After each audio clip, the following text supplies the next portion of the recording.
اگلا سوال لاہور سے حماد صاحب کا ہے۔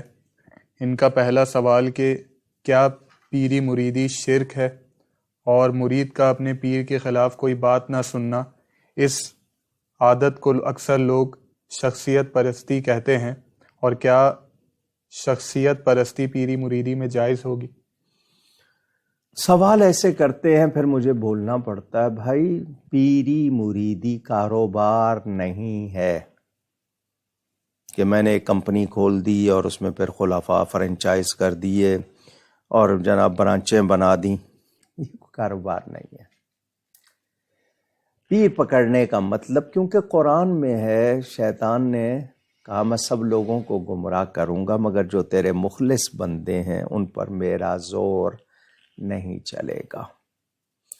تو ہم ان مخلص بندوں کا ہاتھ تھام لیتے ہیں، کیونکہ ہمیں بہت جگہ نہیں معلوم کہاں کہاں شیطان بہکا رہا ہے، تو وہ ہماری رہنمائی کرتے ہیں۔ مرشد کہتے ہی راہ دکھانے والے کو ہیں۔ تو ہم اس لیے کہ ہم منزل پہ جانا ہے، مجھے رستہ نہیں معلوم، میں ان کے ساتھ ہو جاؤں آسانی سے پہنچ جاؤں گا۔ لیکن اب الا ماشاء اللہ، یہ الا ماشاء اللہ جب کہتے ہیں تو اس کا مطلب سب ایک جیسے نہیں ہیں، سوائے ان کے کہ جن پر اللہ نے مہربانی کی ہوئی ہے بچے ہوئے۔ اکثر جو ہیں وہ کاروباری ہو گئے، یہ کوئی تجارتی سلسلے ہو گئے، کچھ دوسرے دکھاوے ہو گئے۔ جو سچے پیر ہیں وہ آج بھی ہماری رہنمائی کرتے ہیں، ہمیں شریعت و سنت کا پابند بناتے ہیں، اور شیطانی جو چالیں ہیں ان سے، جس طرح کہتے ہیں نا چور سے بچنے کے لیے ہتھیار چاہیے، اسی طرح شیطان سے بچنے کے لیے صحیح علم چاہیے، صحیح رہنمائی چاہیے، صحیح مرشد چاہیے۔ تو جو سچا مرشد ہوگا، ولی اللہ کہیں، اللہ کا پیارا، اللہ کا دوست، اللہ کا مددگار، جو سچا ہوگا اس کے خلاف سوچنے پہ پکڑ ہوگی، کیونکہ وہ رب کا پیارا ہے۔ تو میں رب کے پیارے کے خلاف سوچوں گا تو رب کی طرف سے پکڑ، میرے یار کو کوئی برا کہے میں پکڑتا ہوں، اللہ کے یار کو برا کہے اللہ نہیں پکڑے گا کیا؟ تو جو سچا مرشد ہو، یہ شخصیت پرستی نہیں ہے۔ شخصیت پرستی کا مطلب یہ کہ ہم مثال کے طور پر نبی کریم صلی اللہ علیہ وسلم کے صحابہ میں، اہل بیت میں اگر ہم کسی سے پیار کرتے ہیں تو یہ شخصیت پرستی نہیں ہے، یہ ایمان دوستی ہے۔ ایمان کی وجہ سے، نسبت کی وجہ سے ان کی بہت زیادہ ہمیں فکر ہوتی ہے کہ ہم سے گستاخی، بے ادبی نہ ہو۔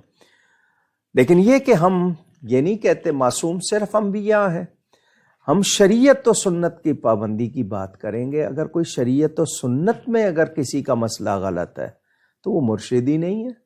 میں نے آپ کو پہلے بتایا ایمان اور تقوی دو نشانیاں ہیں، اس کے خلاف ہے۔ کچھ چولے آج کل جیسے بنے ہوئے ہیں، ہر ایک نے اپنا اپنا کوئی رکھا ہوا، نہ، بنیاد ایمان اور تقوی ہے، اور یہ کاروبار نہیں ہے۔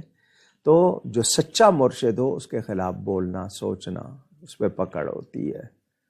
یہ میں سچ کہہ رہا ہوں، لحوم الاولیاء مسمومۃ، میں نے کئی مرتبہ کہا ہے۔ تو بہت زیادہ احتیاط، ادب کرنا ہے۔ تو اگر کمال ادب کو لوگ شخصیت پرستی کہتے ہیں تو یہ شاید بہت سے لوگ تو اس کو ضعیف الاعتقادی بھی کہتے ہیں، مزاروں پہ جا رہے ہو، اللہ والوں کے پاس جا رہے ہو، ضعیف الاعتقاد۔ تو یہ باتیں ضعیف الاعتقاد لوگ کرتے ہیں، یہ ضعیف اعتقادی ضعف، یعنی ایمان کا، عقیدے کا کمزور ہونا نہیں ہے۔ اللہ والوں کے پاس جانا تو عقیدے کا مضبوط ہونا ہے۔ تو لوگوں کو چونکہ معلوم نہیں ہے، ایک مزاج بن گیا جی یہ اللہ والوں کے ملنے والے ہیں، جی ضعیف الاعتقاد ہے، مزاروں پہ جاتے ہیں، بزرگوں کے پاس جاتے ہیں۔ تو جو ایسی بات کرتے ہیں نا وہ جانتے نہیں ہیں۔ جب جان جائیں گے نا تو ان کو سمجھ آ جائے گی کہ انہی کی وجہ سے تو عقیدہ مضبوط ہوتا ہے، پکا ہوتا ہے، شیطان سے بچتے ہیں۔ تو جو سچا مرشد ہو اس کی بے ادبی نہیں ہو سکتی۔ ان کا دوسرا سوال کہ کیا ہر مرید کا اپنے پیر صاحب کے عرس پر جانا لازمی ہوتا ہے؟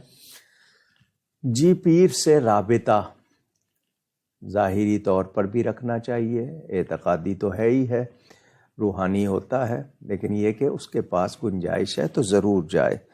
اپنے رشتہ داروں کی شادی میں جائے گا، ان کے دوسرے تو جن سے ایمانی جوڑا ہے تو جانا چاہیے اگر کوئی عذر نہ ہو، لیکن یہ نہیں کہ اس کے لیے قرض مانگتا پھرے، کسی سے کہے کہ جی میں نے جانا ہے، وہ چیز نہیں ہوگی۔ اگر اللہ نے توفیق دی ہے تو ضرور جائے، جانا اس کے لیے بہت مبارک ہے اور اس میں اس کے لیے بہت برکتیں ہیں، نسبت کی تجدید بھی ہے۔